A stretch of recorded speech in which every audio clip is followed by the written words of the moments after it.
Boa noite a todos. Good evening, everyone, and welcome to the last biomechanics webinar of the Federal University of Santa Catarina. My name is Heiliane de Brito Fontana, and I am a professor with the School of Biological Sciences.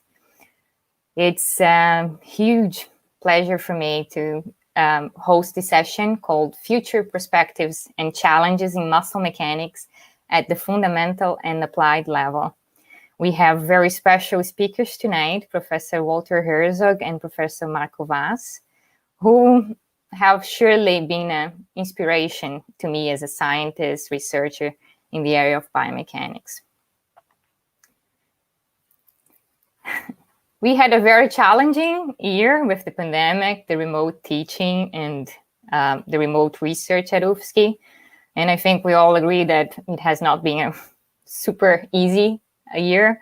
But I guess during crisis, some innovative ideas emerge, and one of them is this YouTube channel that I think has helped us to be connected. So I think that's great, and I would like to thank Fabio Lanfredini for having this idea and helping to promote this. Despite the challenge that we had this year, I think it was a very exciting year for me and for the biomechanics lab. We had Dr. Herzog, an absolute leader in biomechanics worldwide, participating as a visiting professor in our program, in teaching classes, supervising, co-supervising students, and it's been a huge pleasure and an opportunity that we will not forget. The history that brings Dr. Herzog to Florianopolis, to this island, definitely includes the name of Professor Marco Vaz, who has greatly contributed to the Brazilian biomechanics, to the scientific field of muscle mechanics, and to this connection between Canada and Brazil. So this session will start with Dr. Vaz, with Professor Marco Vaz, talking more in the applied aspects of muscle mechanics, and following Dr. Vaz, Dr. Herzog will be talking more on the fundamental aspects of muscle mechanics. It's a huge pleasure for me. I would like to thank you both for having the time to join us, and thank for everyone who is watching. At the end, we will have lots of time for interaction, so please write down your questions, and let's enjoy the session together. Without further delay, I would like to invite Dr. Marco Vaz to start his presentation, and feel free to share your screen at any time, Marco. Thank you very much. Thank you very much, Heiliane. It's a great pleasure for me too, to be here. Thank you for the invitation. And it's really, it touched my heart to see, my supervisor here in front of me. I have learned so many things with him, and I'm still learning. And at the same time, see so many of my students that have helped me, during this journey through the biomechanics in Brazil. And so tonight I'll try to show a little bit of what we have done in our lab, but you see that I have a companion. Professor Walter Herzog has been a great companion over the years. And so he has helped us so many times to develop biomechanics, not just in Brazil, but in Latin America and worldwide. So it's a great pleasure to be here, and thank you for the invitation, Heiliane, and thank you for this opportunity to see Walter just before he goes back to Canada after being, here in Brazil for a year. All right, so I'll share my screen now. Please.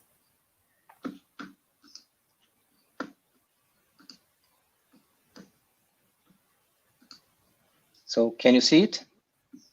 Yes. All right. Okay, so this was quite a challenge to prepare this talk. So my idea for this talk was to talk mostly about future perspectives and challenges in muscle mechanics at the applied level. But before we can talk about the future, we need to learn, a little bit about the past, what has been done, so that we can then try to see from what we have learned, what we can do next, what we should be looking for in the future. And Walter is going to talk a lot about the basic level.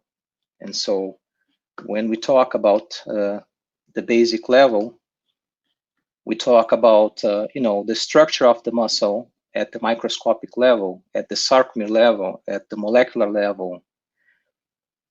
Understanding the basic science is very important, so that we can understand the applied science, so that we can understand the mechanisms that generate human motion. So going from the fundamental aspect, to the applied level is quite a journey. And I'll try to bring you to my journey. I'll show examples. I'm not going to go too deep into all the knowledge that we have, created and learned over the years. But I'll try to show some examples so that we can see a little bit about what we have learned about muscle mechanics at the applied level. So this is the outline of my talk. So first I'll be talking about how we do measure muscle mechanical properties in human models. Then I'll talk a little bit about the force length properties, force velocity properties, stress strain properties, and a little bit about structural properties, and then go into the future challenge and perspectives. Okay, so how do we measure muscle mechanical properties in human models? Usually, when we talk about muscle mechanics, we're talking about measuring muscle forces. So one of the simplest ways of measuring muscle forces is using a load cell. This was probably one of the first measuring devices that we had in our lab. And I was still doing my PhD when they started using load cells at the Human Performance at the Exercise Research Laboratory in Brazil.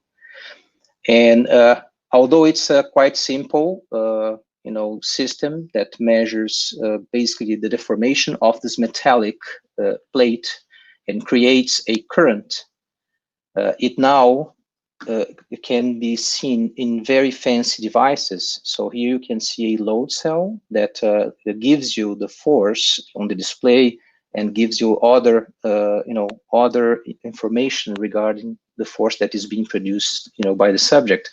So things have improved from the time that I've started learning how to measure muscle forces. Different devices have been created to measure, and hand grip force has been evaluated for so many years, and it has been used as well as a measure of how healthy you are. But in my case, we didn't think about working with the upper limb, and we wanted to work with the lower limb. And so we started with handheld dynamometers and isokinetic dynamometers. So I'll talk a little bit about these two in some of the studies that we did in our lab. One of the examples that you can see here is that we used basically to measure the strength of the muscles at the hip. So it's a very simple device, but you can learn a lot about mechanical properties of the muscles using such a simple device. This is our lab. It's a simple lab. We were able to create this lab working at the applied level, not at the basic level. In Brazil, it's very difficult for you sometimes to create a lab to try to do science at the basic level. Most of the times, you find money from our research agencies that are related to the applied level, solving problems that are related to social problems.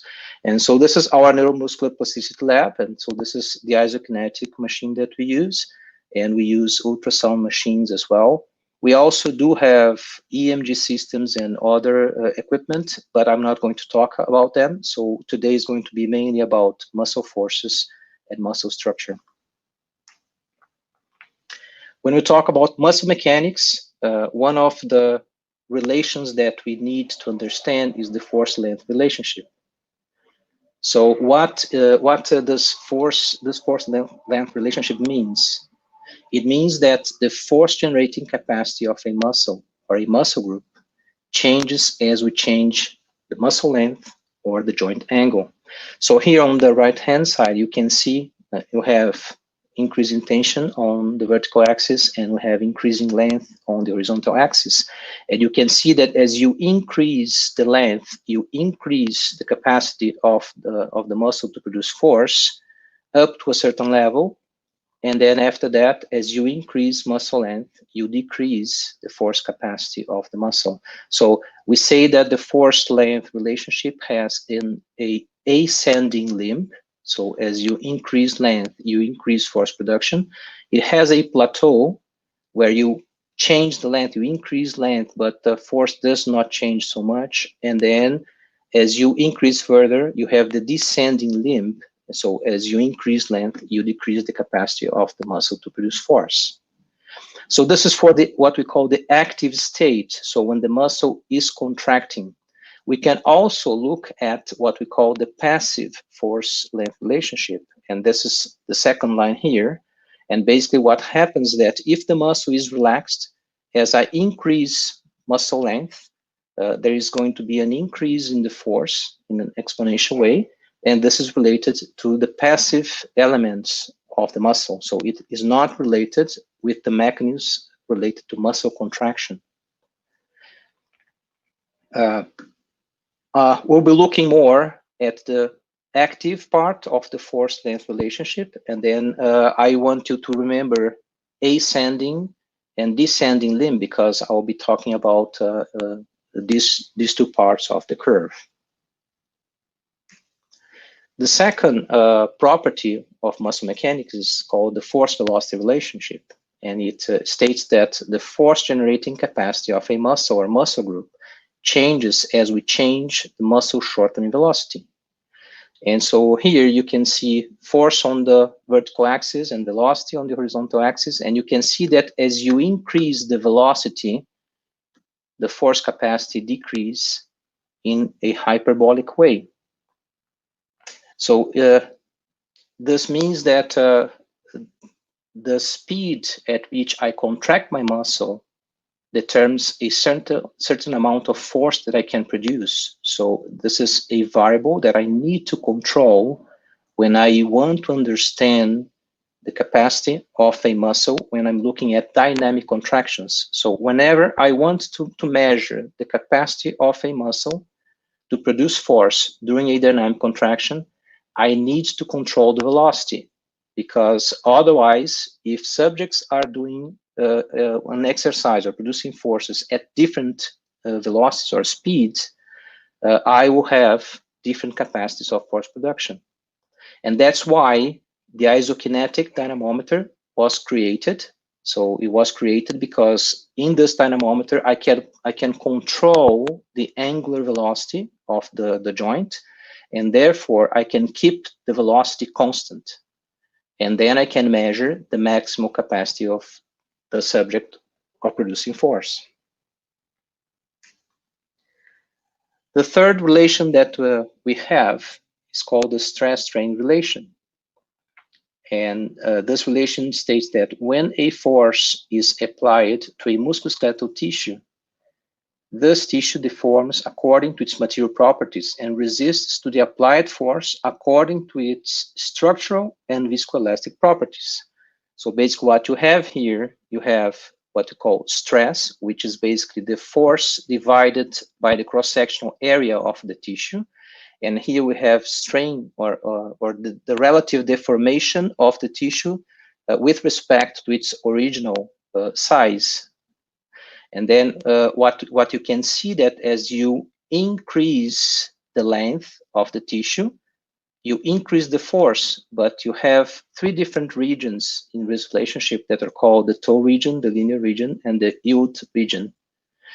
I'll be talking a little bit more about the linear region and not so much about this last part. This last part is related to muscle adaptations, but we do not measure the mechanical properties at this level because you have sometimes, this is when you have micro damage to the tissue. So during the experiments, you are measuring the force capacity, and so it's usually a little bit more at a submaximal, not at a more close to the maximal level.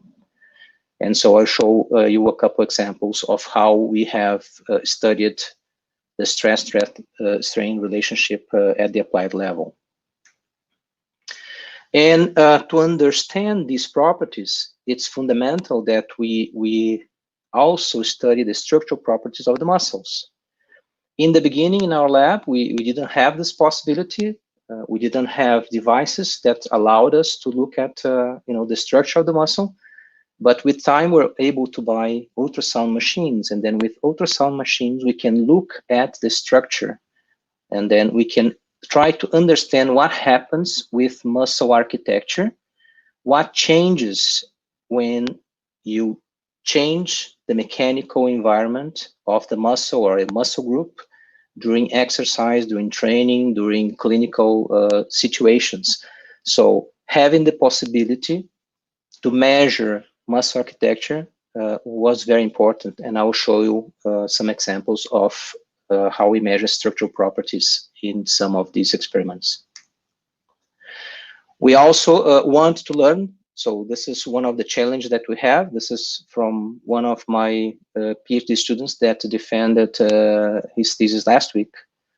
So Emmanuel tried to understand what happens to the structural properties, and we want to look at the mechanical properties as well at the Achilles tendon. So the idea is look at what we call echo intensity. So it's looking at these shades of gray and white that we have in the structure, and looking at different regions of the tendon after we do some training. And in this case, we did the eccentric training. So, and then trying to understand not just what changed in the mechanical properties, but what changed in the structural properties of the tendon. So at the Neuromuscular Plasticity Lab, we study muscle mechanics at the applied level. We're using what we call three different models.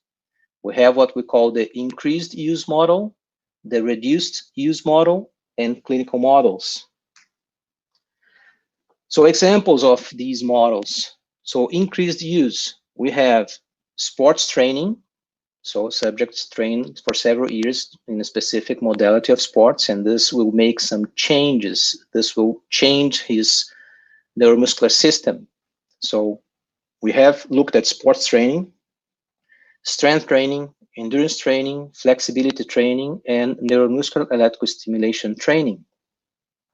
When you talk about reduced use, we can talk about aging. And when we talk about aging, usually sometimes it's also related with a clinical models, because we also have looked at osteoarthritis. So sometimes some of these models, they kind of are together. So it's not one single model, but so aging, bed rest is another reduced use model. Microgravity, detraining, lower limb suspension are examples of reduced use models.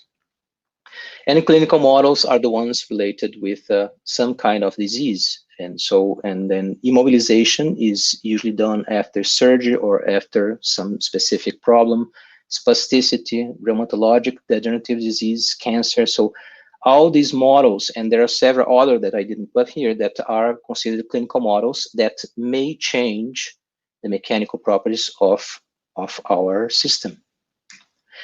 In our case here, we have studied some of these models, not all of them, although we would love to study all of them. But so we have done sports training, strength training, a little bit of flexibility training in the last few years, neuromuscular electrical stimulation training for some years now. Aging, bed rest is one that we are trying to look right now. Immobilization, spasticity, rheumatologic degenerative disease are some of the clinical models, but here we have other models like orthopedic models that we have looked as well as clinical models. Okay, so let's look at some examples of studies that we have done looking at muscle mechanics at the force-length relationship. I'm going to show you a little bit of sports training, strength training, and aging. So these are the three models that we have looked at the force-length properties. But before I show a little bit what we have done, the first time that I was exposed, to the increased use model in sports training was when I was in Calgary doing my PhD and doing the muscle mechanics course that Walter gives. So he showed one of the studies that he did with another former professor of our faculty, Antônio Guimarães, known by most people as Guima. And in Canada, he's known as Tony Guimarães. So Tony basically was my supervisor during my undergraduate course, and Walter was my supervisor during my PhD. So what was interesting about that time was that I was doing my PhD, so I was a colleague of my former supervisor, and then at the same time I have my PhD supervisor, and he was doing his PhD with Walter. So, well, to make it the story short, it was a lot of fun.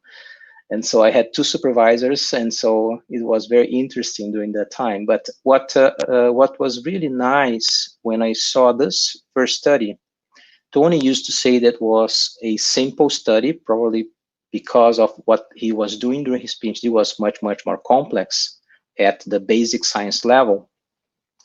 But he loved this paper. He had some kind of, it was something personal about this paper. And Walter had the same feeling. And this perhaps has to do because, well, Walter has done cycling for so many years in his life, and he was a runner, he was an athlete. And Tony, basically, he was a runner as well. He used to run the marathon here in Porto Alegre, and he was a swimmer. But he became, after going to Canada, he became a triathlete. And so he would do cycling, running, and swimming.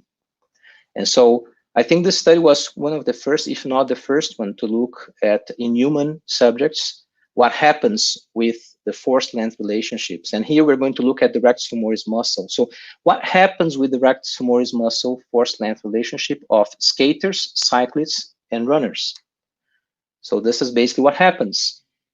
On the left-hand side, you can see, so here you have the force and the length, so the change in force with the change in length. And what you can see here is that, well, you have a kind of an inverse relationship. As you increase length, the force decreases.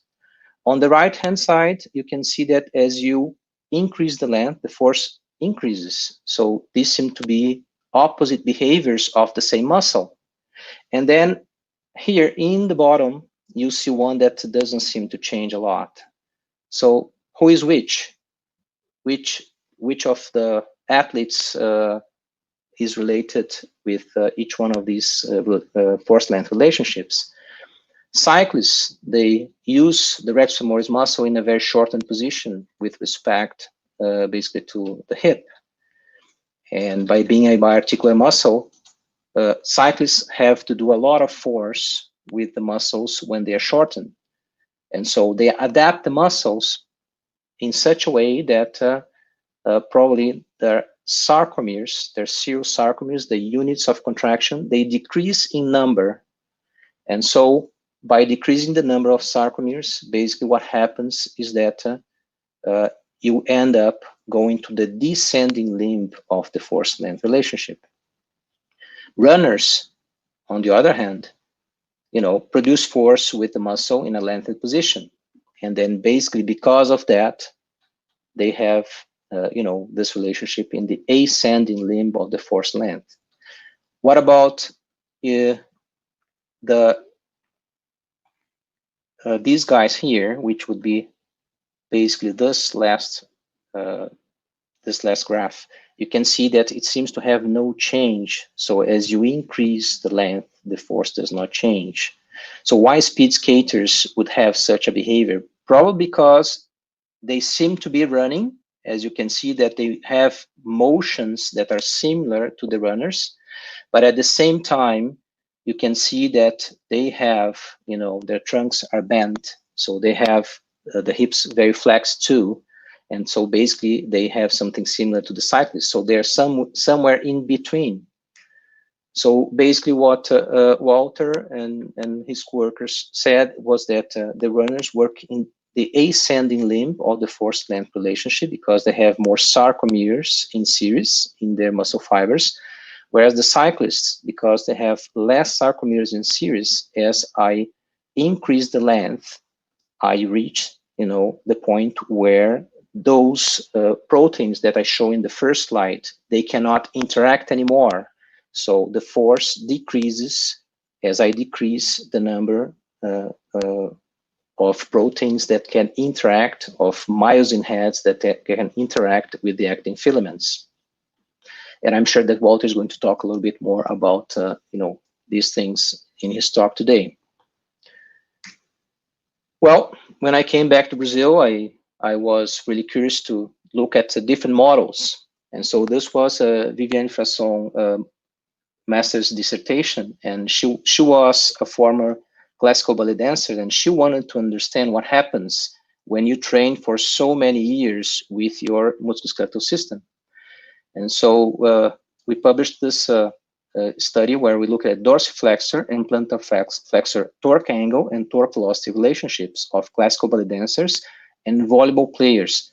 Why volleyball players? Well, you can see here, basically in the slide, you can see that ballet dancers work a lot with the plantar flexors in a very shortened position, whereas the volleyball players, they work with the same muscles in a lengthened position because most of the time, that's the position that they are standing during the practice of their sport. So by looking at two different sports training adaptations, we were expecting to see very opposite behaviors in the force-length relationship. So let's see what we have found. So here we have the torque as a function of the ankle angle. And then what would we expect to see with the ballet dancers? If they are working with the muscles very shortened and they have to produce a lot of force with the muscles at a shortened position, is that you would see a lot of force at the short muscle length. And we were able to see that. Ballet dancers had more capacity of force production than the volleyball players at short muscle lengths. But the second thing that was interesting is that we didn't expect to see that, but we saw a shift to the left of this relationship, basically, which is probably basically related to the fact that, yes, we did have a change in the maximum force capacity of these ballet dancers. And as you change the length at these two last ankle angles, they do not increase their force capacity as happens with the volleyball players. So if that is what the case for the plantar flexors, we would expect the opposite to be happening with the dorsiflexors. Dorsiflexors of the ballet dancers are in a length position, whereas the dorsiflexors of the volleyball players are in a shortened position. So we would see the opposite. So what happened? Well, was not quite the opposite. So we thought that there was going to be this, rightward shift of the force length relationship of the dorsiflexors, but it did not happen in the long muscle lengths.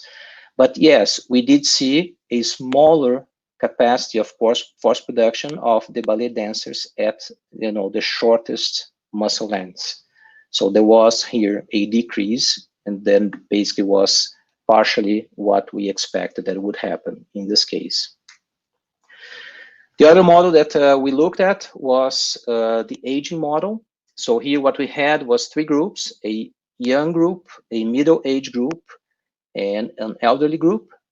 And we tried to control one very important aspect of these groups. They all had the same activity level. They were not sedentary subjects, and so they were all active at the same level despite their age difference. And so this was related with the master dissertation of Marcelo Pras-Borges, and Bruno Baroni was the one that helped me to work with the data of Marcelo to put this paper together. And then basically what we can see is that the relationship is kind of the same as we talked before, kind of a parabolic format, but you can see that it flattens a little bit as we age. So you still have a similar force-length relationship with an ascending, a plateau, and a descending limb, although the plateau might change a little bit as we age, a little bit towards more smaller muscle lengths. What about force velocity properties? I'm going to show sports training, strength training, and aging again. So similar studies, now looking at the force velocity relationship. Going back to the ballet dancers and volleyball players. Here we have the plantar flexors, and here you have the dorsiflexors. You have the torque as a function of the angular velocity. So we have that hyperbolic relationship. And let's start with the right-hand side, which is easier to explain than the left one. For the dorsiflexors, remember, dorsiflexors, they are longer in ballet dancers, and they are in a shortened position in the volleyball players.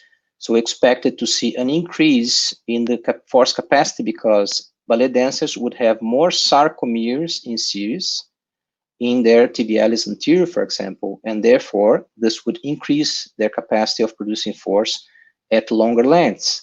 If I have more sarcomeres, each sarcomere shortens the same amount. If I have 100 sarcomeres, I will have 100 shortenings. And then if I have 200 sarcomeres, I'll have 200 shortenings per second. So then you have the higher velocity. And so for the dorsiflexors, it was perfect. We could see exactly what we expected. We did not see this for the plantar flexors. You can see that there is no difference here between the two groups. And even the ballet dancers, seem to be a little bit higher here than the volleyball players. And this was supposed to be the opposite. What happened here that we think was the case is that activation, which I'm not going to talk a lot about today, the activation of the muscles, of the plantar flexor muscles of the ballet dancers was 2 to 3 times higher than that of the volleyball players. So by having a higher activation, they probably shifted their force velocity relationship towards higher forces. And that's basically what happened here. This is another study. This is from Clarice Esperou to Santos Rocha, another master's student that studied with me. And what we did in her study was that we did 12 weeks of eccentric training in healthy men. And then here you have basically the whole torque velocity relationship, both the concentric and the eccentric phase. They trained at 60 degrees per second eccentrically. And then this is the training group. And what you can see here is that you have an increase exactly at the same velocity that these subjects trained, and also at 120 degrees per second and isometrically. So you can see the specificity of the training making change mainly at the speed of training, and a little bit at here at the higher concentric isokinetic angular velocity. There was a little increase as well. But I think that this is the most important part of this graph. So showing that, yes, there is some adaptation when you train eccentrically, and this adaptation is well observed at the eccentric contractions. Looking at our reduced model again, you basically can see, I forgot to show you, so this is the muscle architecture of the 3 groups, and you can see just by eye that the thickness of the vastus lateralis is much higher in the young group, is smaller at the middle age, and even smaller at the elderly group. And then basically, if that is correct, well, then you can see that you have a loss of muscle mass, of muscle structure. And then basically what happens is that with aging, you do have a decrease in the number of sarcomeres in parallel. And then basically you can see that the relationship is very similar between the three groups, a shift downwards, and that's probably mostly related with the loss that we have in the parallel number of sarcomeres. Not so much the serial one, but because they were all active and at the same level, so that's probably why we have just this downward shift in this relationship. What about the stress strain properties? So for the stress strain properties, we have a strength training model, and at the same time, a clinical model. And the clinical model is with Achilles tendon rupture. So what happened to these stress strain properties? For the strength training model, we did eccentric training of the plantar flexors. So this was Jean Jeremias' PhD. And basically what we were looking here was that we wanted to understand the effects of high loading on the Achilles tendon properties in humans. And so they underwent 12 weeks of eccentric training, and then we tried to understand what happened to the stress-strain relationship. So here you have force as a function of elongation, and here you have stress as a function of strain. So this is basically looking at the force that we measured and how much the tendon elongated, and then, but if we want to compare between subjects, then we have to go to the stress-strain relationship. What I want you to focus here is, you can see that you have three curves that are here in the bottom and two that are here on the top. So you can see that the inclination of these two is higher than the inclination of these three.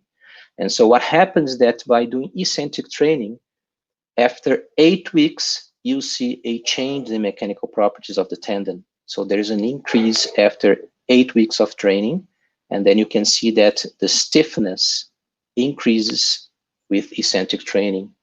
And then if you look at here, you can see that the same thing happens. But here you have, the young modulus basically showing the same behavior. So you need at least 8 weeks of eccentric training to change the mechanical properties of the tendon.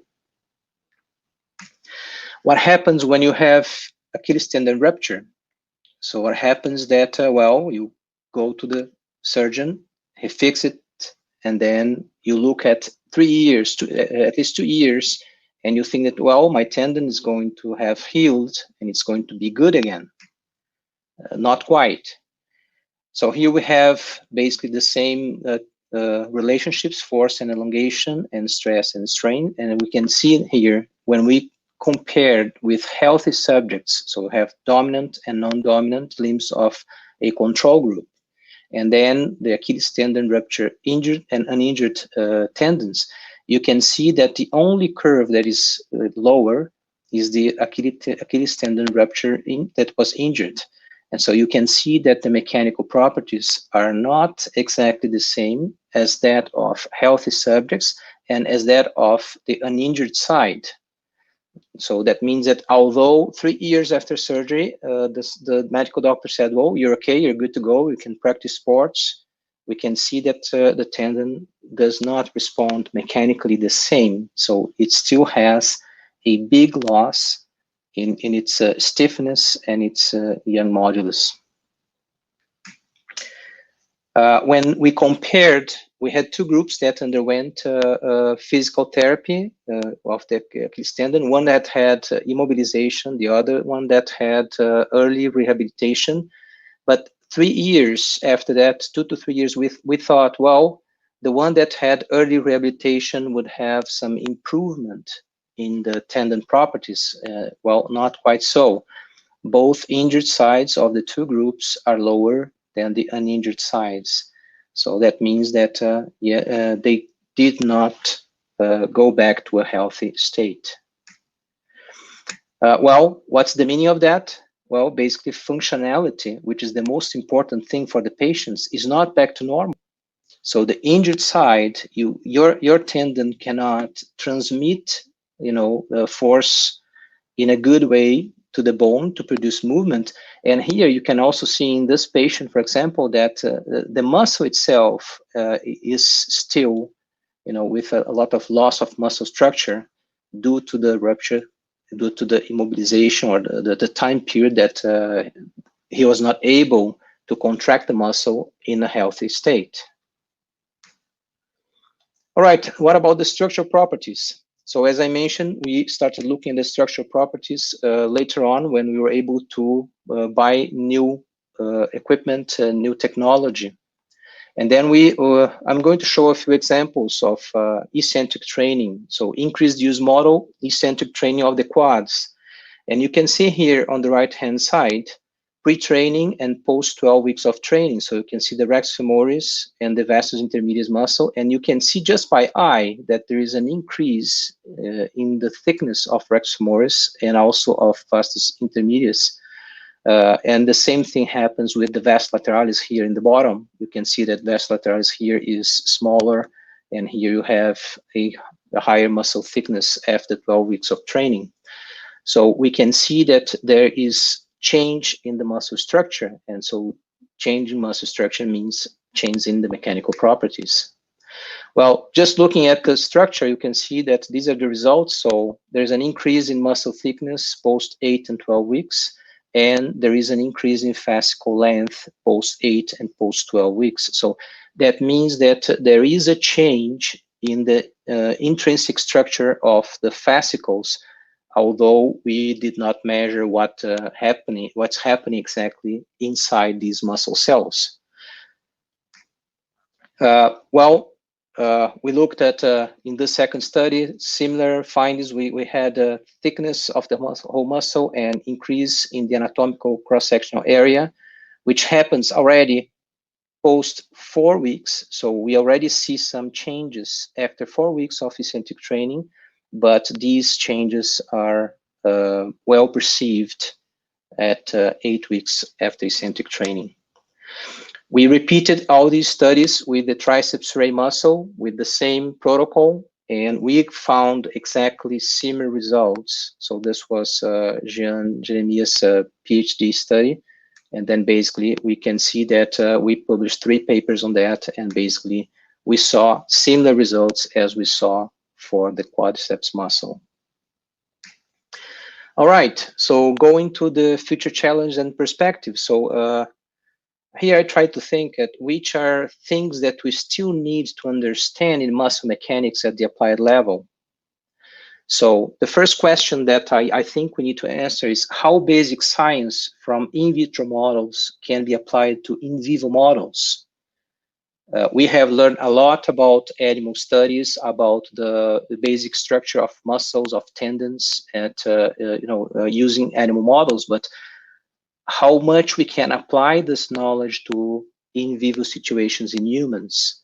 So it was interesting because I just came up with I just saw this paper. It was recently published where they are trying to identify the structural adaptations that drive the mechanical load-induced growth of skeletal muscles. So it is a scoping review, which means that they do not have a lot of papers that can help them to answer the question, but they try to look at adaptations at different levels from basic molecular to larger human studies.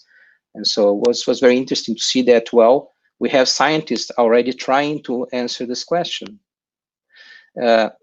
So the second thing that I thought about muscle mechanics, for example, Walter just mentioned force enhancement. It's a property that we have not studied here, but I know that he has done a lot in the study of these properties, and they somehow may be related with things that we see during eccentric training, during eccentric contraction. So to these intrinsic properties that we observe, at the animal level, they do apply, and if they do apply to the human level, what exactly is that we can see? So we need to understand how the knowledge from these new things in muscle mechanics that have been studied in the past 2 decades, they apply to the human system. We do not know that, so we still need to answer this question. So how force enhancement from these in vitro models apply to strength training and rehabilitation?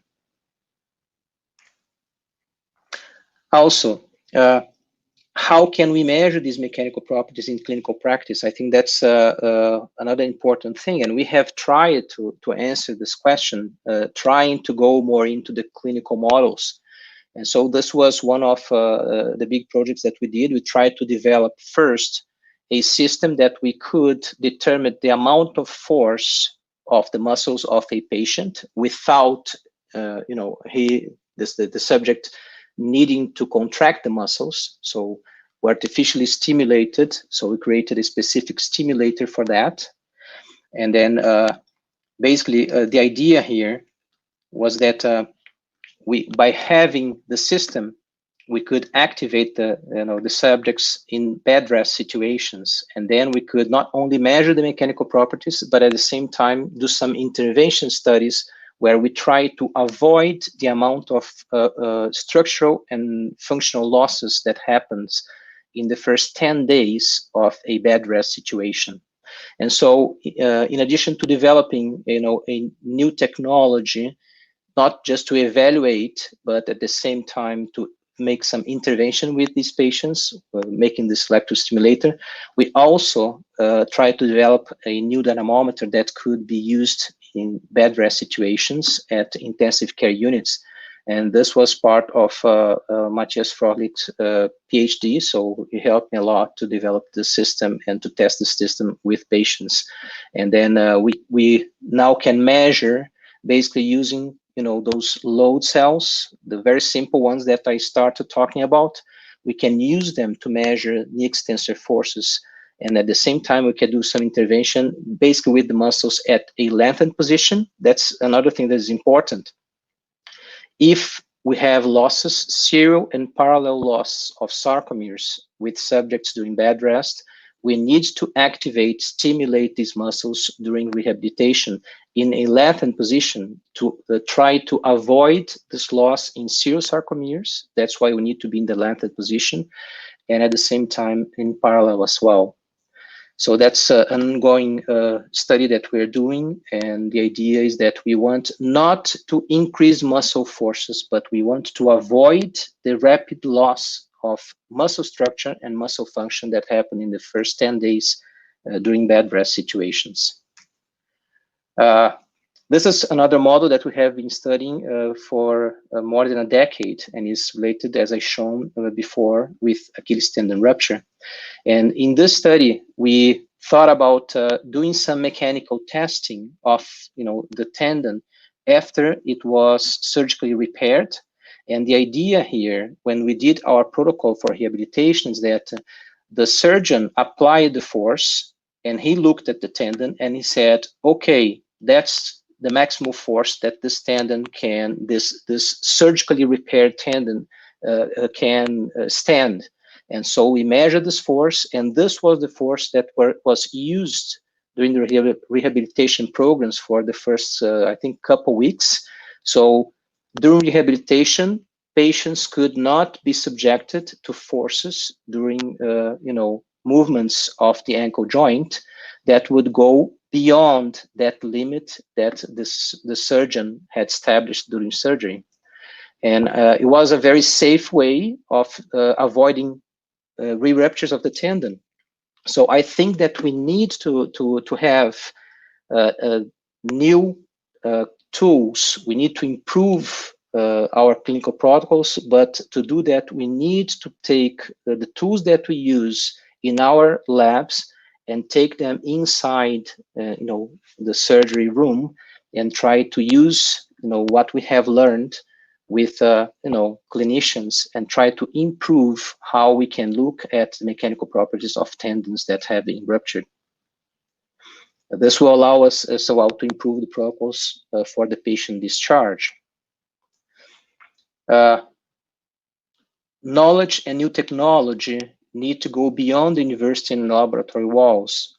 Sometimes we produce so many things inside the university, inside our labs, but sometimes this knowledge does not get outside our walls. So this knowledge needs to go beyond, needs to go, we need to have what collaborations between, different professionals, and make that the knowledge becomes common for all, the people that are involved in clinical practice. We need to make knowledge sometimes simpler so that kids can start learning about this knowledge at an early age. We need to bring, this knowledge into schools through educational programs. So I think this is one challenge that we have not actually, we have started. We can see that the Biomechanics Day has done a lot of things, and lots of kids are learning about biomechanics, but I think we're still at the start. We still need to do a bigger effort to make this knowledge, make science something that is inside the school, not just inside the university.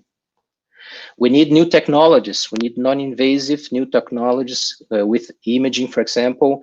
It would be interesting if we could have, let's say, an ultrasound machine where we could basically see which muscle fibers, which motor units are active at that specific time that we are contracting the muscle. So we still need some improvement in technology so that we can base our results a little bit more into the human model results, and not so much indirectly what we have learned in animal models. So as my final words, I would say use your muscles wisely. So do not overuse them.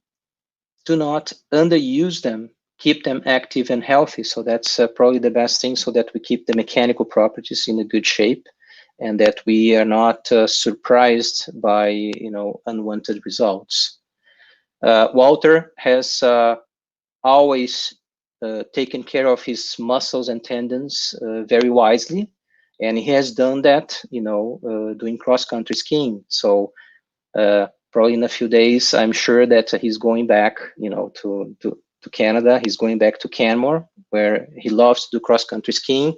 And so my advice is, I know that you are really eager to do your cross-country skiing, but do not overuse your muscles. So that's an important advice, so that you do not spend too much time doing cross-country skiing. Well, I'd like to finish thanking the two universities that have helped me, in my academic life. The URGS, where I studied first, and where I work now, the University of Calgary, all the financial institutions that have helped me during my academic life, all my students from my research group, all the professors and collaborators that I had, and I want to thank them for their hard work and learning opportunities and help that I had over the years. Finally, but not least, thank you, Heiliane, for the invitation, and thank you, Professor Walter. Was a very good night, and it's going to be still now during our discussion. Thank you. Yeah. Hello, Walter. Hello. So let's do this a bit different than what we planned. So if you don't mind to join us now with your presentation. Yeah, no, don't mind at all. Shall I share the screen then? Yes, please. Okay.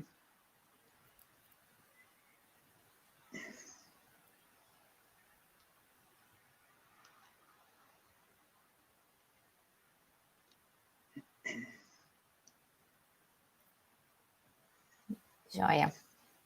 So can you see my presentation? Yes, we see your presentation. Thank you. Okay, good. So I'll be jumping in here, I guess, a little prematurely, and hopefully that will be okay. I was also asked to talk about skeletal muscle mechanics, and I entitled my talk Problems, Questions, and Possible Solutions. But before starting, I would like to thank Heiliane and Fabio very, very much for the kind invitation.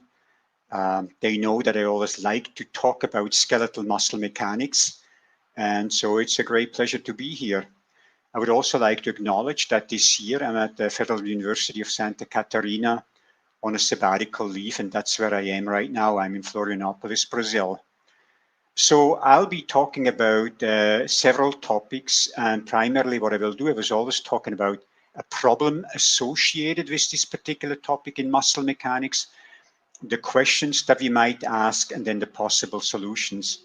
And of course, there's a variety of different problems that I could be talking about. And so I had to choose some of them. And so for this particular talk, I chose what I call the force sharing problem, which is a very generic problem in biomechanics. Then I will talk about some very specific aspects about in vivo human muscle properties, very similar to what Dr. Marco Vaz was talking about, but more on an individual muscle level and what we would like to know. And then at the very end, I talk about my favorite topic, which is mechanisms of contraction. And there it will get very basic and very molecular, but I hope it will still be of interest to all of you. Like Marco, I will not talk a lot about methods and results. And so I will really talk about the problems, the possible solutions of this. If anybody is interested, I wrote an article about this. I was asked to write an article in the Journal of Neuroengineering and Rehabilitation, where much of what I'm talking about today will be covered as well. So let me start out with the force sharing problem.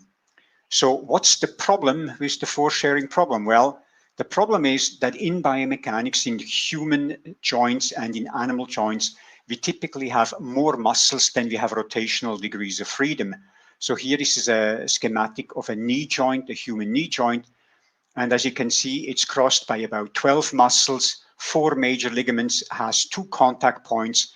And so there's at least 18 unknown muscle or force carrying structures across the knee, but we only have, from the inverse dynamics, we only have one resultant moment and one resultant force. And as you might remember from basic mathematics that you had in high school, if you have a system of equations that has less equations than unknowns, then you cannot really solve that in a traditional way. So we cannot really theoretically very easily estimate the muscle forces. And this is maybe shown even better here. So the problem is there are more muscles than rotational degrees of freedom. This is an elbow joint, and we know that in the elbow we have at least 3 major muscles that flex the elbow: the biceps, the brachialis, and the brachioradialis. And in flexion, that's 1 rotational degree of freedom. So we can write down 1 equation, but we have 3 muscles, 3 unknowns. And again, this cannot be solved easily. So that's the problem. So what questions might you ask? Well, you could ask the question, how can we determine individual muscle forces during human movement? And this has been a very basic problem in biomechanics and also in motor control and in experimental biology. I started in biomechanics trying to solve this particular problem almost 40 years ago, and there actually has been very little progress in really us being able to make very accurate muscle force predictions or measure experimental muscle forces. So people have tried to make direct muscle force measurements in animals and in humans. They have used EMG, electromyographical models, to predict muscle forces from the electromyographical activation measurements. They have inserted pressure devices into muscles to measure muscle forces through the pressure. Shear wave elastography has been used, and in the last couple of years, there's a tendon tap approach where the stiffness of a tendon was aimed to be related to the force in the muscle. The problem with all these approaches is that when you try to do it in the human body, none of these has ever really been properly validated. Nobody has ever been able to measure and calibrate accurately individual muscle forces in humans. The other way you could try to determine that would be theoretically. And for, again, about the past 40 years now that I have been in this field, dynamic and static optimization theory has been used to try to predict individual muscle forces. Musculoskeletal modeling has been used. Simulation and animation has been used with a variety of different softwares. But in all these cases, when these models have been used and were validated against known muscle forces that were measured in animals, then none of these has fared particularly well. And at this point, we really don't know either how to experimentally measure human muscle forces and calibrate it appropriately, or what theory to use to predict them accurately, the individual muscle forces. So what are possible solutions in this particular area? Well, I think further insight into the force sharing problem might be gained through animal models. So here is one example from about 25 years ago, when we measured soleus forces and medial gastrocnemius forces in a cat. And you see the force sharing between these two muscles. Here for standing, only the soleus is active and the medial gastrocnemius is not.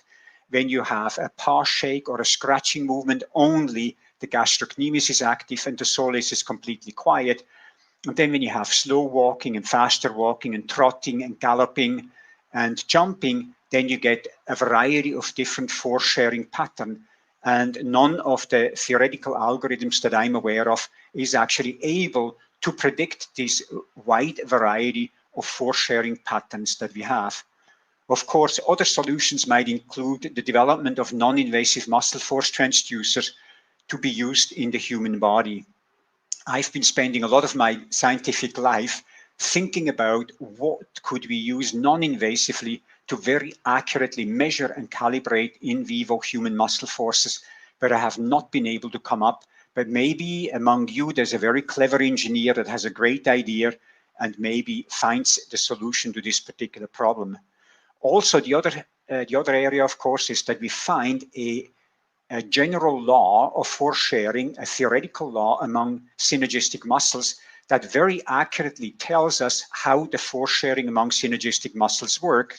And therefore, we can approach this problem much more cleverly from a theoretical point of view and come up with theoretical solutions. So my second topic is that I would like to talk very briefly about in vivo human muscle properties. And Dr. Vaz has talked a lot about that. And my philosophy has always been that, yes, we do know torque-angle relationship as shown by Dr. Vaz, but at the very basic level, the muscle properties in the human body are essentially unknown. To my best knowledge, nobody has ever been able to measure directly and accurately the force-length relationship of an individual muscle in the human body, or the force-velocity relationship of an individual human muscle. Although in animals and isolated preparation and isolated fibers and myofibrils, this is actually fairly trivial to do, but in the human body, very difficult to do. Also to determine submaximal properties, because most of human movement occurs submaximally, and we know that force length and force velocity and other properties change dramatically when you go from maximal activation to submaximal activation, and we have very little idea how that works. But what I would like to talk about is are two things, and the first one is the force loss in agonistic muscle groups. And I'm very happy to say that this was actually work initiated by our host here, Heiliane de Brito Fontana. And what do I mean by that, by the problem of agonistic muscle mechanics? What's the problem here? And the problem is that we usually, when we measure human torque potential, we measure the muscles of an agonistic group simultaneously. So all knee extensor muscles are activated simultaneously. And you can do that in an animal model as well. And if you do that, you activate all knee extensors, for example, in a rabbit that we did here, and you get a certain amount of force. But then we developed an approach where we can control completely independently the individual muscles of an agonistic group. And so we can say, okay, how much does muscle 1 contribute, and how much does muscle 2 contribute, and how much does muscle 3 contribute to this total torque that we get when all muscles are activated simultaneously. So we did that. We activated muscle 1 and we got a certain amount of force. We activated muscle 2 and we got a certain amount of force. And we activated muscle 3 and got a certain amount of force. And then, of course, what happens is you add up the 3 muscles and then they give you exactly the same of what you should have. Well, unfortunately, and to our big surprise, and I think also to Heiliane's surprise, this was actually not true. When we added these 3 muscles and added it up to the sum algebraically, we got a force that was much higher. In fact, in this particular study, it was about 20% higher for a variety of different knee joint angles and a variety of different configurations. So we have a loss in agonistic muscle torque during simultaneous contraction. So the individual muscles are actually stronger than the entire group, and you lose a certain amount of force. And then, so that's the problem, because in muscle modeling, in all simulation models, in MATLAB models, in OpenSim, we always assume that when we know the individual muscle forces, we can just add them up and we get the total muscle force. So a question might be, why do we have this agonistic force loss? Why do we lose muscle force in simultaneous muscle activation? And I think this possible solution could be if we do a very similar experiment to what we have done in the rabbit quadriceps muscle, that we perform experiments where we can activate all muscles as an agonistic group simultaneously and can activate also the muscles individually, but in contrast to the quadriceps group, where we can only measure the patellar tendon, it would also be good to measuring the individual muscle forces for the individual and simultaneous activation. What do I mean by that? Here with the quadriceps group, when we activated one muscle, we could measure its force because it was the only force active. But when we activated the whole agonistic group, we did not know how much each of the individual quadriceps muscles contributed. So we don't know if the force loss was due to one muscle or to 2 muscles or all quadriceps muscles, and if the force loss was equal in all the muscles. And then when we know that, we can then ask ourselves what might be possible reasons for this force loss. And one of the things that Dr. Fontana has speculated is that it's the pressure that's built up when you, between muscles, when you activate all muscles simultaneously, because other people, Tobias Siebert's group in Germany has shown that when you compress a muscle sideways, its longitudinal force production will decrease, and we think this might happen here. And so this could potentially be a possible solution to this particular problem. Another very small problem, but a very important problem that I have, and it's really a pet peeve of mine, is series elasticity in muscles and also the storage and release of energy and how we calculate mechanical properties of series elasticity in muscles. So you're asking yourself, what's the problem here? This should be very straightforward. Well, the problem is that in biomechanics, we seem to have these 2 different definitions of series elasticity. One I call the anatomic definition, and the other one I call the engineering definition of series elasticity. And what do I mean by that?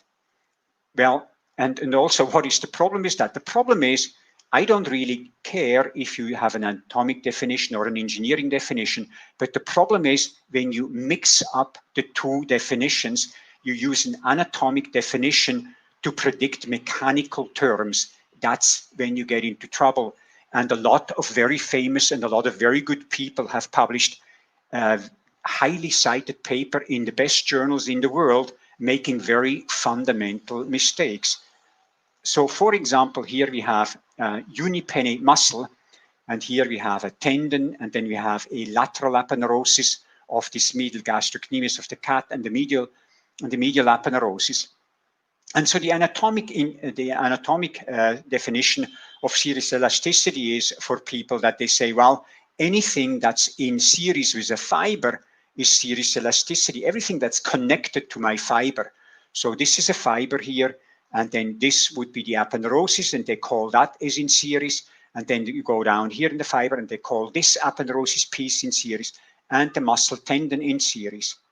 In an engineering term, we would only say that the tendon is in series because series elasticity in engineering is defined as having the same force. If you have 2 elements in series, they have to have the same force all the time. So when you measure force here, or when you measure force here in the tendon, or you measure force here, it will always be the same as the force produced in the muscle, and the force here and here and here will always be the same.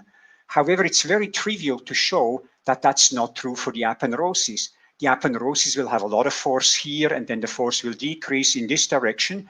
And for the medial aponeurosis that inserts here into the tibia bone, for the gastrocnemius, it's exactly the other way around. There's a lot of force here, and then the force becomes smaller, smaller, smaller, and then here it becomes essentially zero. So the force in the aponeurosis at any point here is usually substantially smaller than the force of the muscle that you measure at the tendon. So why is that a problem? Well, it's not really a problem if you don't mix up the anatomic and the engineering definition. But the problem is with the definition of biomechanics, in biomechanics about series elasticity. Most people in experimental biology and physiology use the definition that was proposed by Gert-Jan van Ingenschenau and Martin Bobert and Arie Hahn from the Free University in Amsterdam in 1997, when they wrote a target article on series elasticity, because they said the series elastic element is simply obtained by subtracting fiber lengths from the total muscle tendon unit length. So their definition is, I have a muscle length from here, from the origin to the insertion there, that's my muscle length. Here I can measure a fascicle length, for example, the sonomicrometry. I subtract that, and then all this part of the aponeurosis and all this part of the aponeurosis and all this is series elasticity. Again, no particular problem, but what people now do is the following. So here is an example by, again, very, very famous people, Michael Kager, Per Agard, Steve Magnuson, Diary Paulson. These are all very internationally recognized people. And they measured the load displacement properties of the human triceps surae aponeurosis in vivo. And measuring that is not really a problem. So they show this particular graph. So they estimated the tendon load of the muscle that is shown here, and then they plot the deformation of the distal and the proximal aponeurosis. And again, you can do that. That's absolutely no problem. The problem comes now in the interpretation, because now they said, we measured the mechanical properties of the human triceps surae aponeurosis and the tendon in vivo for the first time. And then they say the stiffness and Young's modulus. So then they refer to a stiffness and a Young's modulus, which they essentially obtain by taking the slope of this particular curve. However, as I just tried to explain, this load of the tendon or load of the muscle is not the force that's acting at the proximal or the distal segment of the aponeurosis. In fact, especially in the distal segment, the force would be much, much, much smaller, and therefore the load would be much less, and so the curve would probably look something like this. It would be a very shallow curve with much less stiffness and much less of a Young's modulus. So plotting it this way is not a problem, but then concluding about mechanical terms is a problem. This was published in the Journal of Physiology, which many of you know is probably the premier physiology journal for muscle physiology and muscle mechanics. Here we have a paper that was published by Tom Roberts in Science. It's cited 761 times as of yesterday, so a very, very famous paper where they looked at the economy of running in turkey birds. And what they did is they used also the same definition that was said by Gert-Jan van Ingenschenau. So they calculated the series elasticity lengths and the length changes by subtracting the fascicle length from the total muscle length. And what happens is, I'm going to show you that in an example that we did.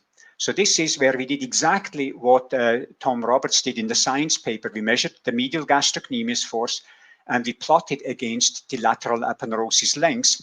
And here is one step cycle, and you should ask yourself, is the step cycle going in this direction or going in that direction? Well, observe very carefully. I show you some more step cycles. Counterclockwise, counterclockwise, counterclockwise, counterclockwise, and counterclockwise. So what does a counterclockwise force aponeurosis length curve mean? Well, it doesn't really mean anything, except if you think of it as work. If you think that the force that you have here is the force on the lateral aponeurosis, then of course you produce positive work. And that's what, how Tom Roberts had interpreted his results. And therefore they get an enormous amount of storage and release of elastic energy, because they overestimate the force in the aponeurosis and therefore get these results that are not correct. We know from basic thermodynamics, from the most fundamental laws in physics, that this cannot be correct. But to convince you even more that this cannot be correct, look, for example, at the length of the aponeurosis at 29 millimeters right here.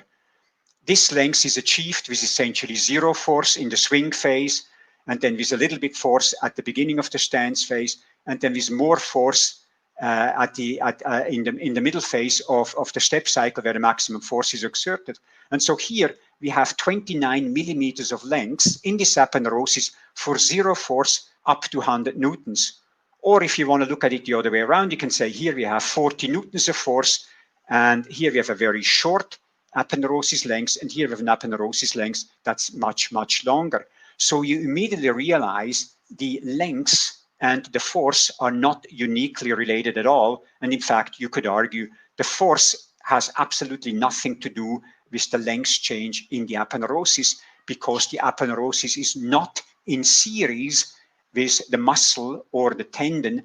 And therefore, when you interpret it that way, like Roberts did in his science paper, or Per Agard and Magnussen did in their Journal of Physiology paper, then you will get results that are not really correct.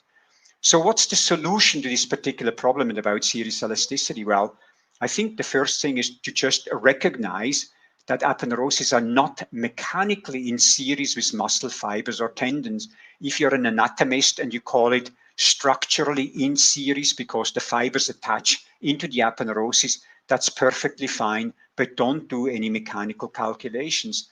So what would be interesting, and I don't think anybody has done that, might be to theoretically estimate what the aponeurosis forces are, and then relating the length changes to these theoretically estimated forces. And that might potentially give us more insight about the actual properties of aponeurosis, or what we, and also Hoying and Zurbier did already in 1992, they isolated the aponeurosis of certain muscles, and we did the same, and measured the mechanical properties of the isolated aponeurosis. And as predicted, the aponeurosis then is much, much softer than the tendon, even though people have argued that these properties are very similar between the tendon and the aponeurosis. The other thing, of course, would be to experimentally measuring aponeurosis forces. And again, I appeal to the engineers here that might be listening, because we once developed many, many years ago an approach where we thought we could measure the aponeurosis forces, but we were not quite happy. We never published the results. But if one of you has a good idea on how you can measure the forces, not the strains, but the forces in aponeurosis, please let me know. I'd be very interested in doing that. What is not a solution in this particular area, and I would like to emphasize not, I don't think this is a solution. So when I was preparing this particular talk, I just came across that people now talk apparent stiffness in aponeurosis. And this was a term created again by the Roberts group. So this is the group that has measured forces in the tendon and related it to the aponeurosis changes and called that stiffness and energy storage and energy release. But they have realized in the past 20 years that these results are not correct. It's not really stiffness. And so now they coined the term apparent stiffness. I find this personally very, very unfortunate, because it doesn't mean anything to me, because it really doesn't relate mechanically to the stiffness. It is not a mechanical term. It is not really defined. And essentially the error is made exactly in the same manner, except now it's given a name that now detracts from that. And I have seen that this paper has been cited already many, many times, for example, by these people that then calculate efficiency based on series elasticity, and they call it now apparent efficiency because they use apparent stiffness of the aponeurosis to make those calculations. I think that's really not a solution because you avoid treating a mechanically well-defined entity like stiffness or Young's modulus or work or energy. You treat it in an incorrect way and just give it a different name. And I think that will even be more confusing than it already is. Last but not least, I would like to talk very briefly about mechanisms of contraction. This is work that we have done for some 20 years now. And the idea here really is that, as you probably know, the problem here is that the cross-bridge theory cannot predict some very basic mechanical properties of skeletal muscle. Particularly, we know that when you stretch a muscle and you have an eccentric contraction, then many of those properties in terms of stiffness, in terms of force, in terms of energy consumption cannot really predict it very well. Another property that cannot really predict it well with the cross-bridge theory, or actually not predicted at all, is the residual force enhancement property, which is this particular property here, where you have a muscle, an isometric contraction of the muscle at the same length with the same activation, and you get two completely different forces. And the reason for that is because one muscle, the green one here, underwent an isometric contraction, and the blue one here was stretched actively, and then you get a very, very different amount of force. This cannot be predicted with the cross-bridge model, and so that's really a problem. We also saw this in isolated sarcomeres, so we know that this is not only a problem of a skeletal muscle or a fiber, but this is an inherent basic contractile property that even in an isolated sarcomere can be seen. So here is exactly the same length, the same activation, the same everything. And here in the isometric contraction, you have this force, and in the stretched contraction, and then an isometric contraction at the same length, same activation, we have about 3 times more force. So how do we account for that? So the question then is exactly that: how can the residual force enhancement property be explained? And we have asked that question for 20 years and we haven't figured it out yet. And so I wanted to throw it out there. This is a great problem, a very fundamental problem in muscle contraction that people can approach. We thought that maybe can the structural protein titin be used to explain residual force enhancement? So we have looked at that. Titin, as you may or may not know, is this protein, this filamentous protein in a sarcomere that goes from the Z band to the M line, and it works like a spring here, so you can unfold it and refold it again when a muscle elongates and shortens. And we believe that maybe when a muscle is activated and stretched, this spring is modulatable or tunable so that titin can become stiffer or less stiff, depending if the muscle is activated and stretched. And very specifically, we have speculated for many years now that maybe when you stretch titin and a sarcomere or a muscle passively, you get a certain amount of force, as shown here schematically. But when you activate a muscle, and activation means you give some calcium to an isolated preparation, then maybe calcium would bind to titin and maybe strengthen some of the molecular links and therefore make titin stiffer, and therefore you will get more force here, so the yellow trace rather than the purely passive trace shown in blue. And then we saw that maybe you can even have titin eliminating part of its elongation part by binding, for example, to actin.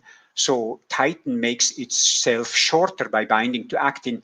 Therefore, you're left with a very short spring. And of course, if you then stretch a short spring, it would be stiffer and you would get even more force. So this is a very fundamental question of, is titin a tunable spring? And some of these questions have been resolved, but many have not. And we really have a lot to learn. So what might be possible solutions? I can think of about 20 or 30 possible solutions. I just mentioned some. We could, for example, test the calcium affinity of different segments of titin and see if calcium binds to titin and changes the mechanical properties. So are the mechanical properties of titin segments affected by calcium binding? we could measure segment length changes of tightening active and passive muscle. And we would expect that in passive muscle, the entire length of tighten would be elongated, while in an active contraction, you would expect only a small part of tighten to elongate because another part might be bound to actin. We could work with genetic variants of tighten, where we eliminate specific segments of tighten that we think might be binding to actin. We could work with tighten deletion studies, where chemically or genetically we delete certain parts of tighten. And we could also work, for example, with evolutionary precursors of tighten. So insects have a protein that's very similar to tighten, but it's called projectin, and it works quite a bit differently. And it's a precursor, evolutionary speaking, to tighten, and we could see how it behaves. There's another precursor molecule to tighten in mollusks, muscle, and invertebrates called twitchin, and we could study that to maybe gain more insights how these tighten and tighten-like structures and filaments work in a sarcomere to gain more insight. So in summary, what did I try to do here today? I tried to show you 3 problems: the force sharing problem in biomechanics, which I think is an absolutely fundamental problem in biomechanics, in movement control, in physiology, in biomechanics, needs to be solved, has not been solved. There's a lot to be gained here. Whoever solves this experimentally or theoretically really well will be incredibly famous in the biomechanics area and in the motor control area. In vivo human muscle properties, very important. There is some very clever to go about this, and Marco talked about some of these, and I think there's an enormous amount of work that can be done by people thinking about this cleverly. And then mechanisms of contraction, how do we explain what cannot be explained by the cross-bridge theory? Does tighten indeed play an important role, how we have suggested and how other people have suggested? So hopefully this gives you a little bit food for thought and maybe some inspiration, especially to young people, for future research they might want to do in muscle mechanics. And with this, thank you very much again, Fabio and Heiliane. It's been a pleasure to be here. Thank you. Thank you very much, Walter, for the very interesting talk. Definitely food for thought. Thank you. Thank you, both of you, for the talks. I really enjoyed it. We are now opening for questions. I will start with, I have some questions that I would like to address, but I will start with one of them. We have a very broad session. There was lots that we covered, and I guess that was really the goal of this session, to be broad and to focus on the challenges and future perspectives in biomechanics. So I will allow myself to speculate a bit.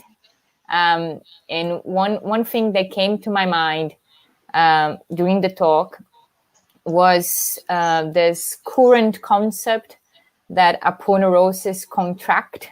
Not sure if you have been aware of that, which seems to me to be an increasing, I will not say knowledge at the moment, but claim that there is some contractility within the aponeurosis. And of course, it seems that might be also some of the evidence that Walter showed that is really based on an incorrect measure of stiffness, and kind of suggests that there is a tunable spring within the aponeurosis. I just would like to hear your thoughts on that from Walter. From a biological point of view, I might lose my work as an anatomist in the School of Biological Sciences just by mentioning that aponeurosis may contract.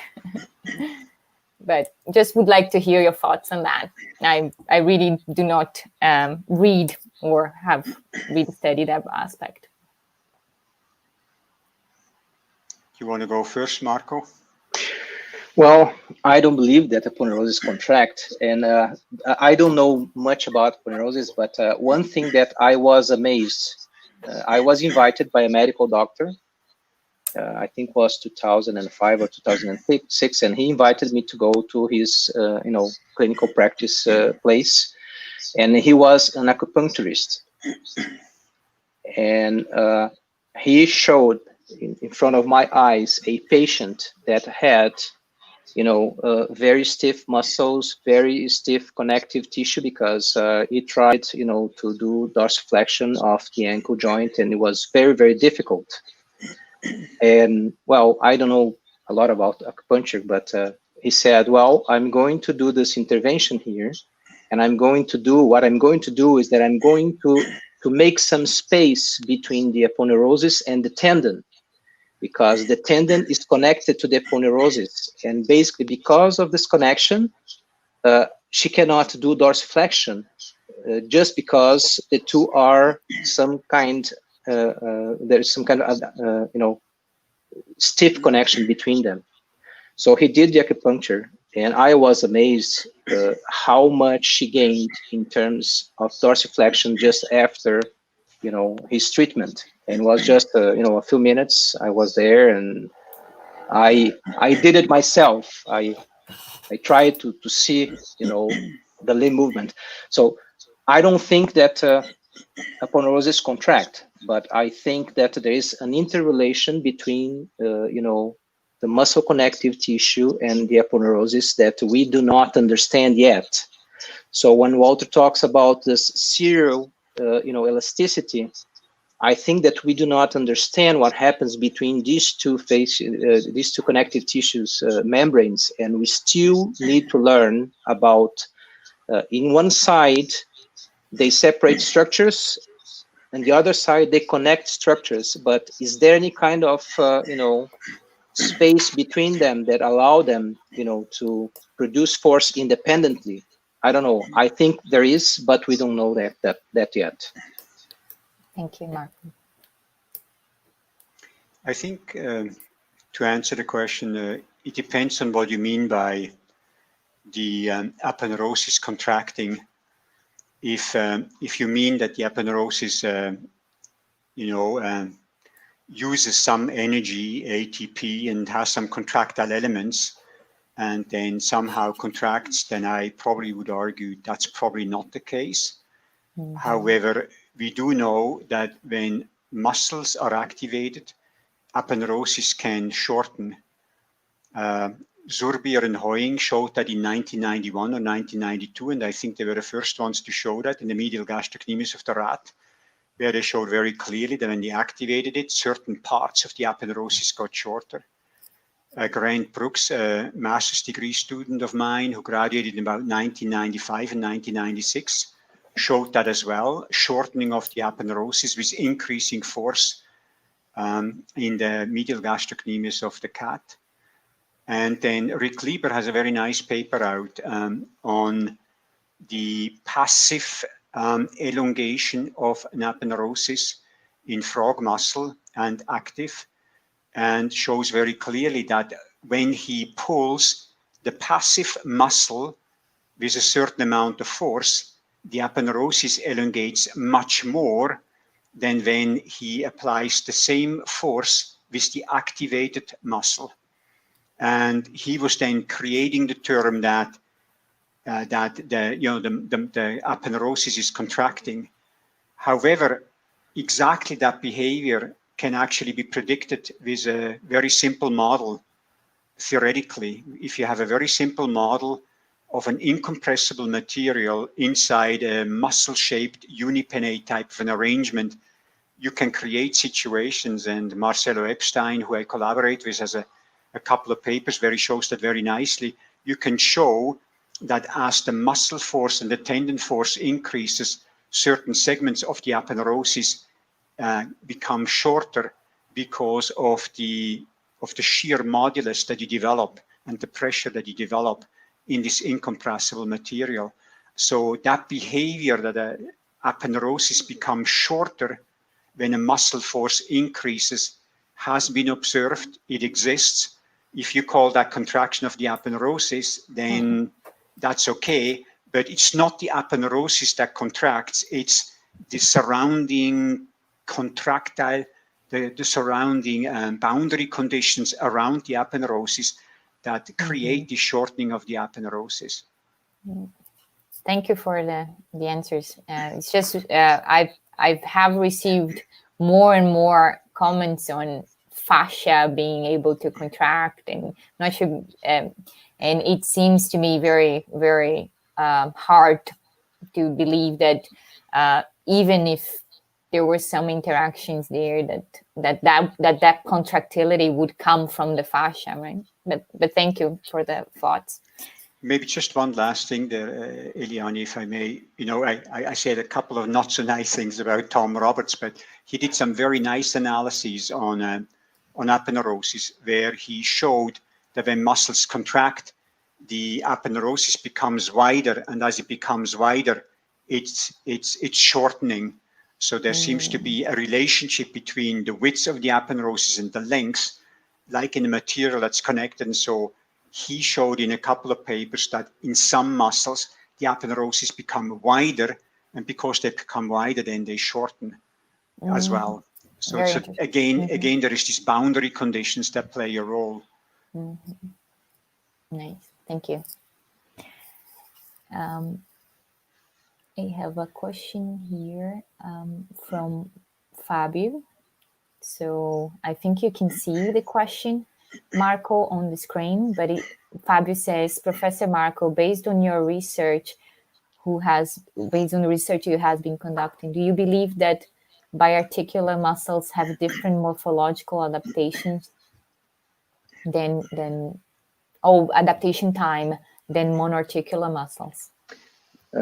Yes, I think so, but we have not, looked into that specifically. But I would say yes, there might be different adaptations, because when you have one joint muscle, you can basically impose the mechanical load easier than when you have a biarticular muscle that you have to look at two joints.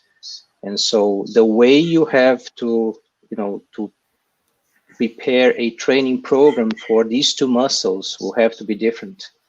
So it's much, I think, more difficult to have adaptations in biarticular muscles than monoarticular muscles. So you have to think of two joints and how exactly you're going to expose the muscle to the mechanical load.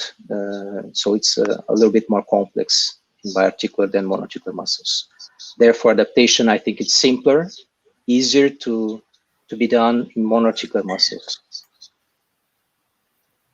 Thank you, Marco. We have a question to Walter from Giuliano. Walter, you might be able to read as well on the screen. Yeah. Giuliano is commenting on Titan, the role of Titan.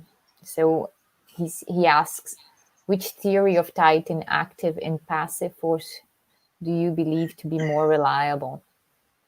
Name. I'm not 100% sure if I understand what the theory of Titan, active and passive force is, but I guess what I do believe, and some of our work seems to suggest that, is that Titan has different properties in active muscle compared to passive muscle. And it appears that in an active muscle, particularly when it's stretched, Titan seems to be much stiffer and produce more resistance to elongation of the muscle than in the passive muscle. I mean, in the human body and in the animal body, we can mostly, like I can extend and flex my elbow, and there's very little resistance there. So presumably Titan and also the collagen fibers and other passive structures within a normal range of motion really provide very, very little resistance to movement. And I think as soon as you activate the muscle and you then extend the elbow and you have your biceps on, that immediately changes. Thank you. Just a follow-up on the Giuliano comment, their question. And in terms of passive force enhancement and active force enhancement, how much does the passive force enhancement is it the most contributive factor to active force enhancement? It's very hard to say because it seems that at short muscle lengths, we do get a certain amount, a small amount of force enhancement, but no passive force enhancement. And so there, essentially 100% of the force enhancement seems to come from somewhere else. However, in some muscles, when we go to very long lengths, then when we measure the passive force enhancement, it seems to be as big as the total force enhancement. And there, for some reason, it almost appears that most of the force enhancement might potentially be explained with the passive force enhancement. So I think it might depend on the length of the muscle and the natural passive force that's there already. Right. Thank you. I'll have a question to both of you, but it's based on Marco results. The one you showed very interesting data, Marco. Thank you for sharing with us. And there was one study that you showed the specificity of training with regards to the force velocity. So if I'm not mistaken, you showed that there was a very specific gain in strength at 60 degrees of concentric training. Yes, and that did not seem to occur much at all in the concentric, and also not as much in the other speeds, right? Yeah. And I was thinking about what I know of morphological adaptations and also adaptations within the fiber, and what actually could explain that? Because in the force length relationship, for me, it's easier for me to think about the shift, but and also a shift in the force velocity I could understand as well. But what is that? What is happening to the muscle that allows for that peak? And that's a good question. Our hypothesis, our initial hypothesis, was that by doing the eccentric training, you would have more, sarcomeres. So you would increase not just the speed for the lengthening of the muscle, but at the same time for the shortening of the muscle. So we were expecting to see a shift on the concentric part of the curve as well, a shift upwards. But only at the highest concentric speed, there was a small increase there. So we didn't see that shift that I was expecting. I was expecting to see a shift of the whole thing upwards. Right? It didn't happen. So the only explanation that I had was that, we talk a lot about on strength training and sports training about the specificity. We trained at 60 degrees per second. That's where we had the highest gain. And then the two velocities, isometric, the 0 and the 120 degrees per second, were the other ones that were affected as well, very close to that specific, angular velocity of training. But I don't know. I don't know why we didn't see, this whole increase in the force velocity properties of the muscle. I don't have an explanation. We talked a little bit about models in the talk and in both talks, and I wonder if any model would be able to predict such a. Maybe Walter, you could share your thoughts on that. I looked at the result, and it's a beautiful result, and I was looking at it, and purely mechanically, I'm like you, I'm struggling to explain that. So I wonder if there was a very specific activation type of an effect there. That maybe it's more related to a certain efficiency in activation of what you have trained, rather than a purely mechanical effect. It's a very interesting result, and one that I really would like to I think Marco should really figure out why that is. That would be brilliant to figure that out. Yeah, I wonder if there is any other data, if that's repeated from other people, something that it has been reproduced by other people, because if again, speculation is the word in this session, so allow me to really speculate in this session. But I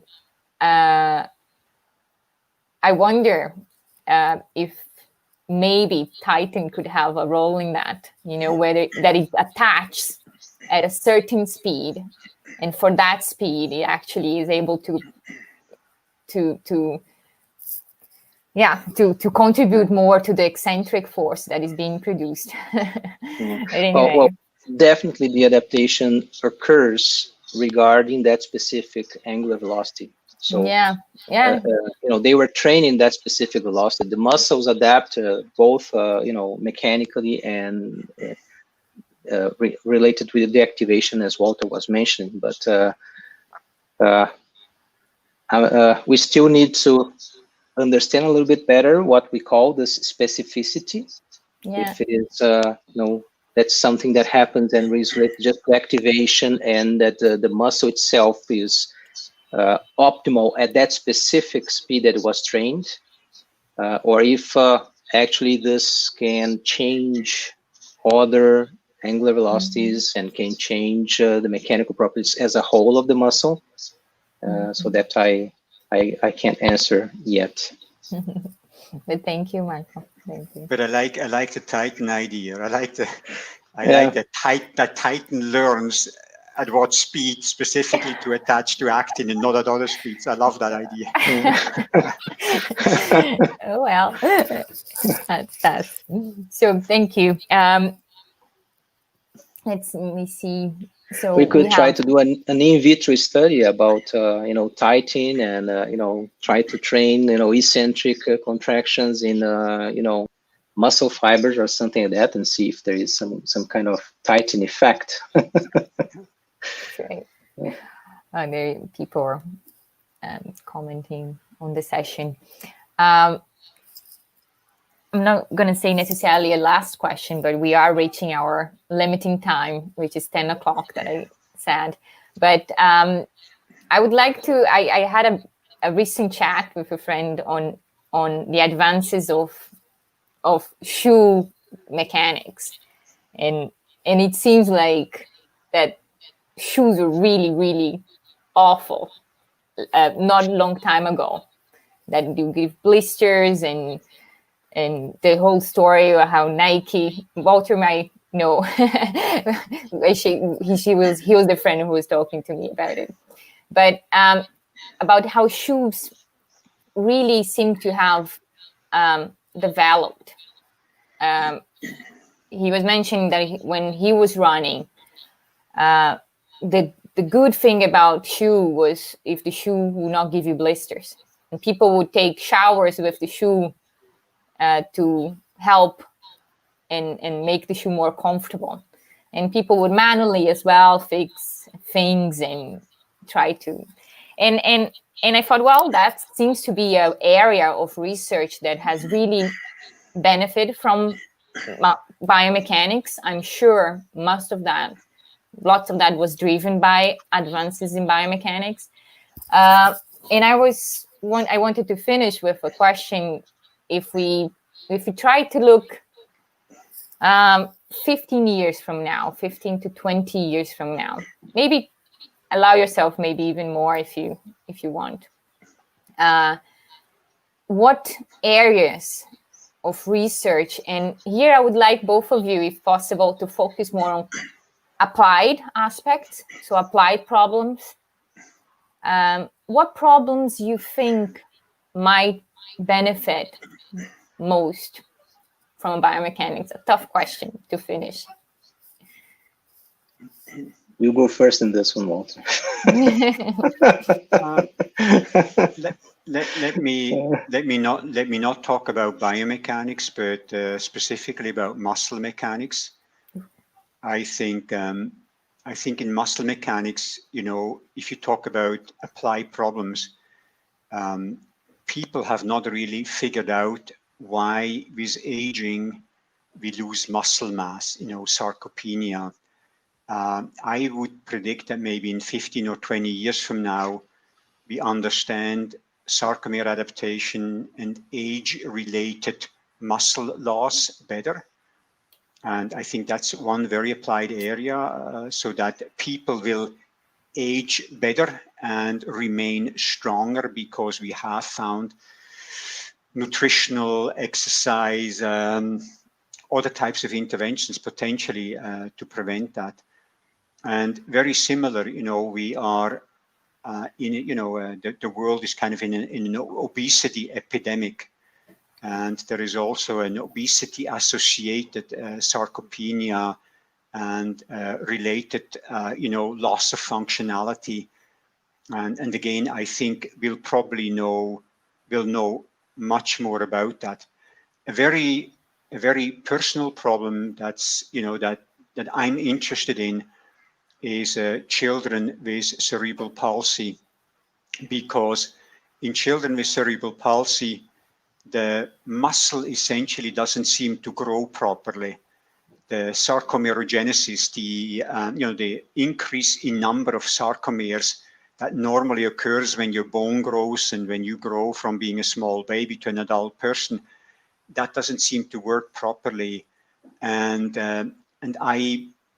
we have been working a bit in that area, and I think there is a lot of progress being made there, and a lot of the clinical questions on how to treat children with cerebral palsy is very much questioned at this moment.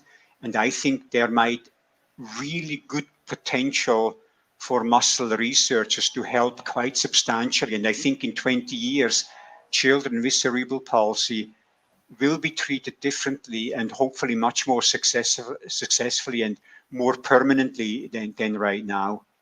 So those would be kind of some of the more applied areas that I could see where muscle mechanics, I think, will make progress.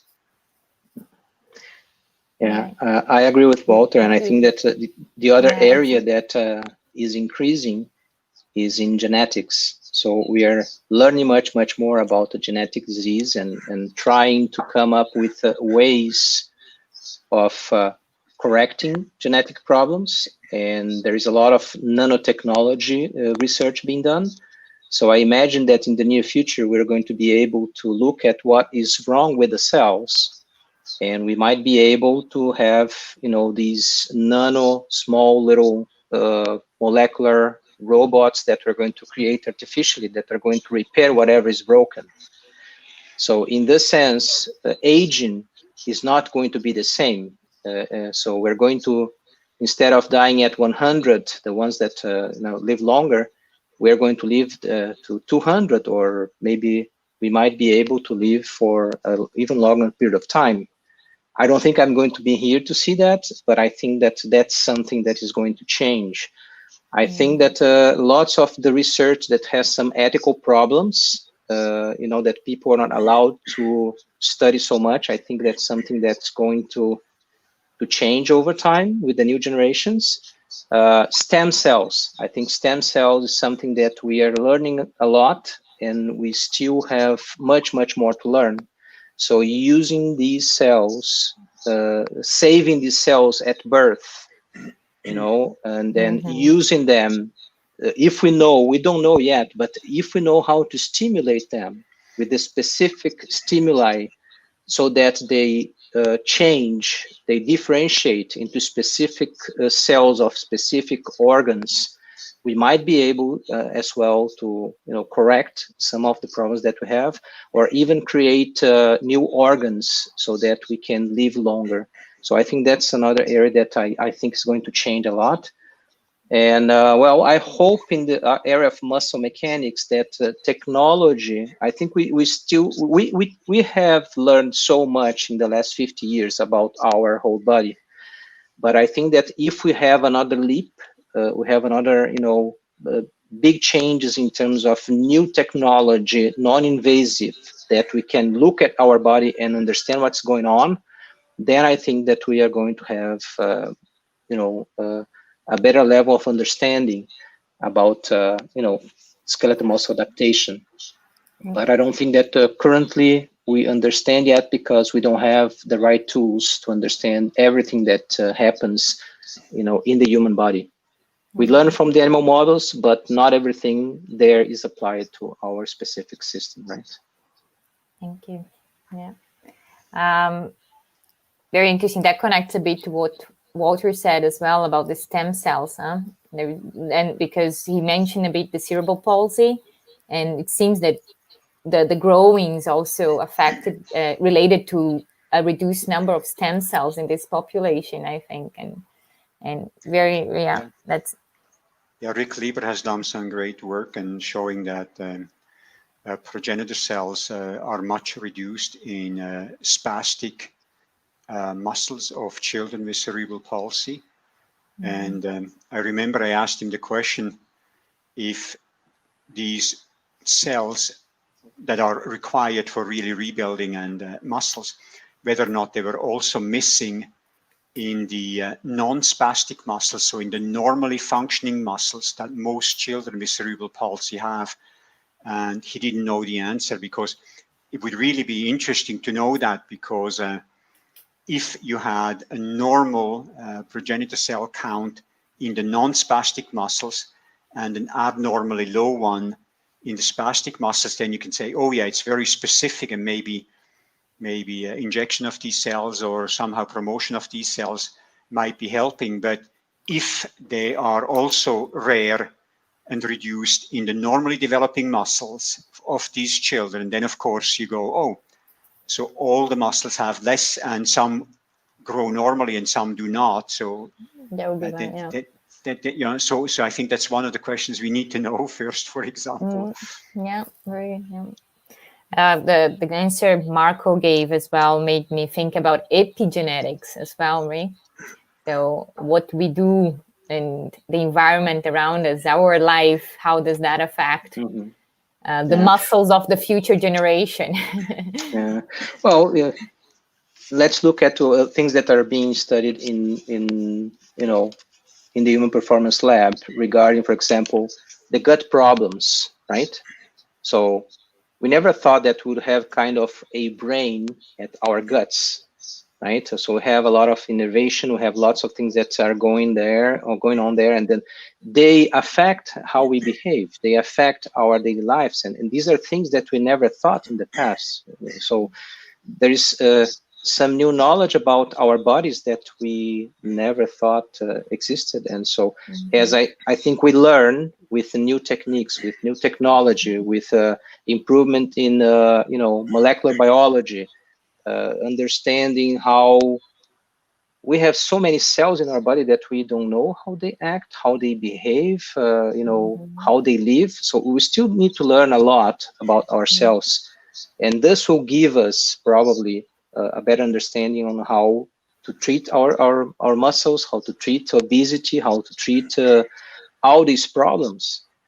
And sometimes it's even a behavioral problem.